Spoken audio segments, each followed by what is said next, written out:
Ayan, nandito na si Kamyakot.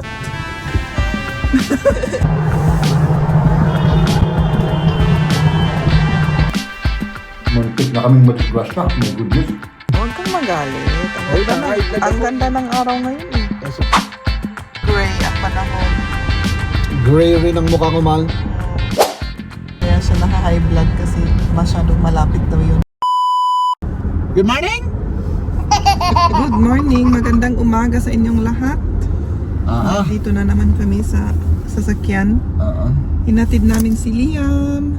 Ayan, nandun na siya sa school. At bago kami magtrabaho, kunin namin susunduin namin si Kamya kasi magpasyal siya dito sa amin. Eh wala siyang sasakyan at wala ring mga sasakyan sa kanila na mga yung mga bus or train, wala sa kanila kasi doon sila sa sulok-sulok ng mundo nakatira. Kaya yun. Kailangan niya ng sasakyan, Mal. Oo. Kaya yun, susundin namin siya at yun magpapasyal sila dito. Kaya yun, on the way muna kami. After that, yan, magtrabaho si Jeb. Ako rin magtrabaho sa bahay. Work at home ka na? Work at home ako. Sana ganun din ako, Mal. May work at home ako. Eh yun nga. May advantage naman talaga. Oo.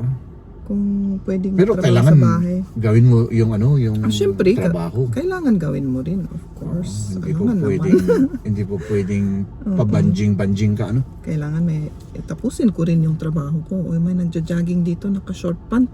Parang malamig. Grabe naman yan. Anong Ilang degrees?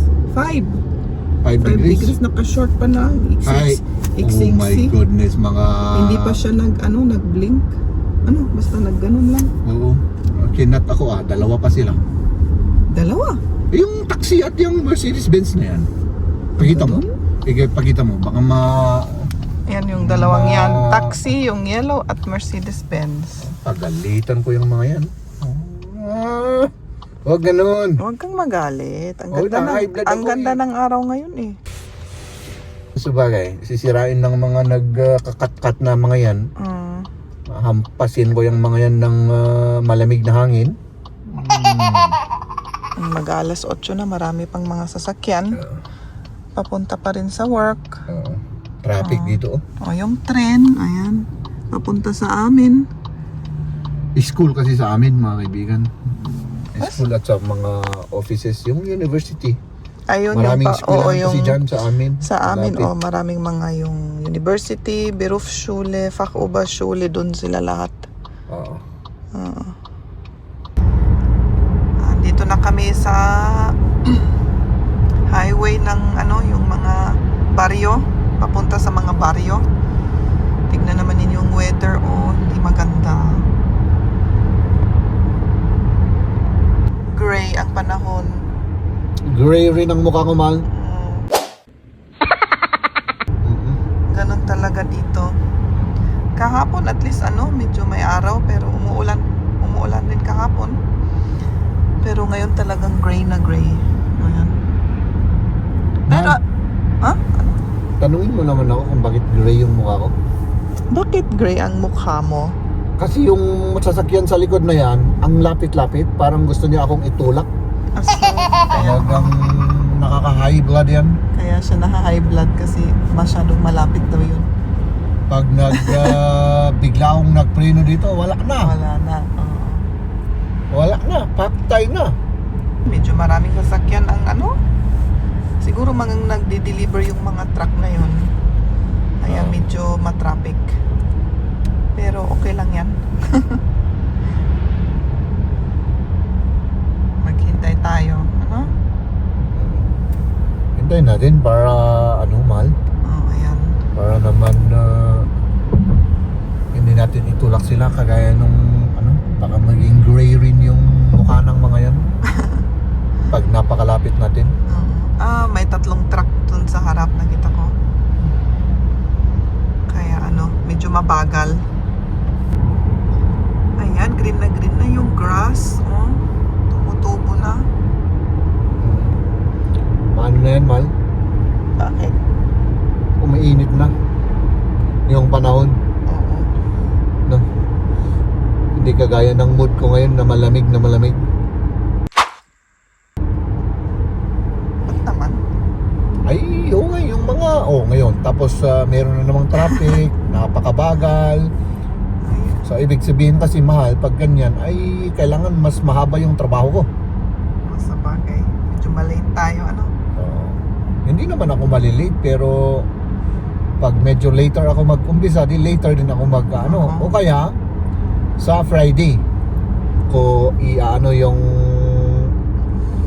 oras ko, medyo mas habaan ko. Kaya yon, medyo gray na gray yung ano ko. No? Ay, nako. Kanina pa kami dito.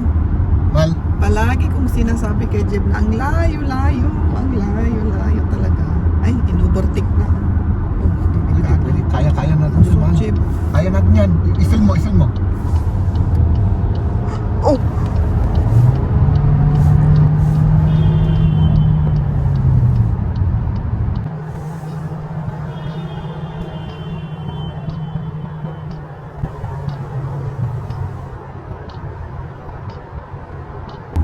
Grabe.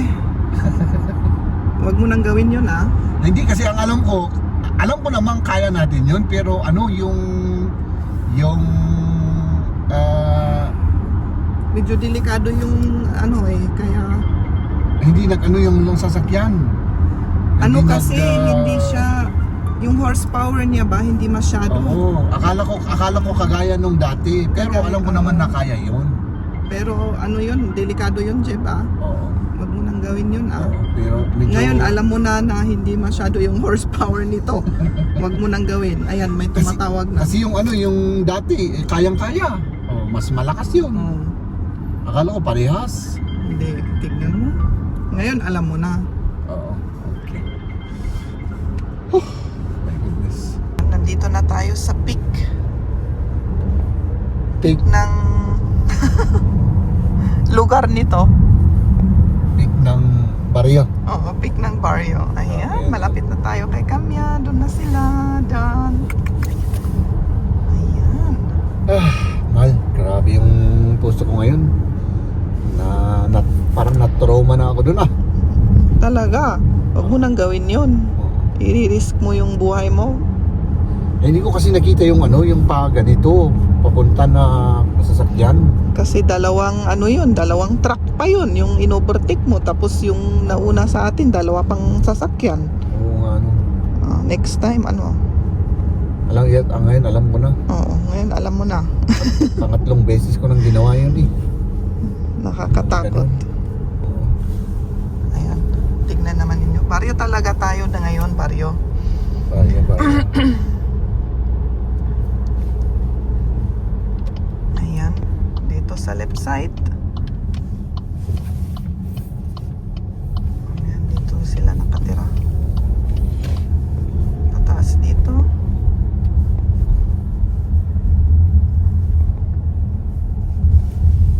Ayan. Ang ganda talaga ng view. Oo. Except yung mukha ko, ha? Ayan, nandito na si Kamyakot.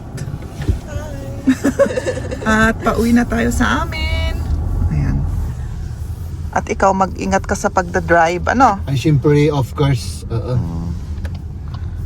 Ayan, ganda ng view, oh. Ayan, pabalik na tayo sa Augsburg. Ay, naka. Mga kaibigan, parang tinatamad ako. Pero, gutom man ako. So, hindi ko alam kung anong gagawin ko. Mag-sacrifice na lang ako kung ganito. No? Pero, bigyan nyo lang ako ng 5 seconds, no? At, yung susunod na clip ay, yun ang pupuntahan natin. Siyempre, umuwi ako mga kaibigan para may unlimited na supply tayo ng rice. Kain na tayo mga kaibigan, ano? Si Mrs. ay wala pa. Pumunta sila sa siyudad. may kailangan daw si Kamya. Kaya yun, may kailangan siyang bilhin sa syudad. Ayun ako. Mga kaibigan, kain na tayo. Ilang araw na namin kinakain to pero masarap pa rin. Ito ay isang uri ng pagtitipid. Pinainit ko lang kanina para hindi tayo laging nagluluto. Dinadamihan namin yung linuluto namin para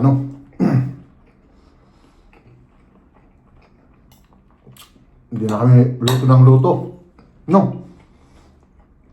Tapos ilang araw namin kinakain. Ganun lang. Para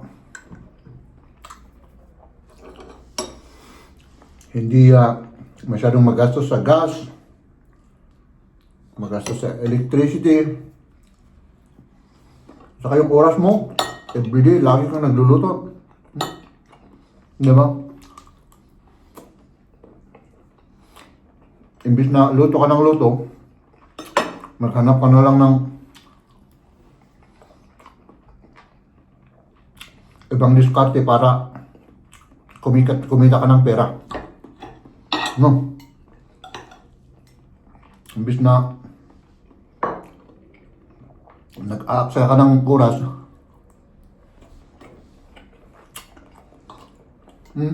kikita ka ng pera. Di ba? Ganun lang. Grabe, parang hindi maalis sa isip ko yung nangyari kanina. Muntik na kaming madisgrasya, my goodness. Pero malayo yun, malayo.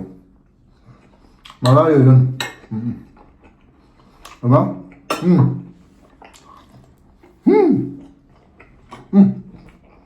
Naman pa tayong tsaa.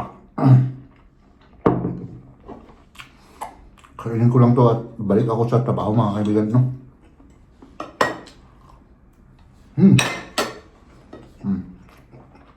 Ang laki.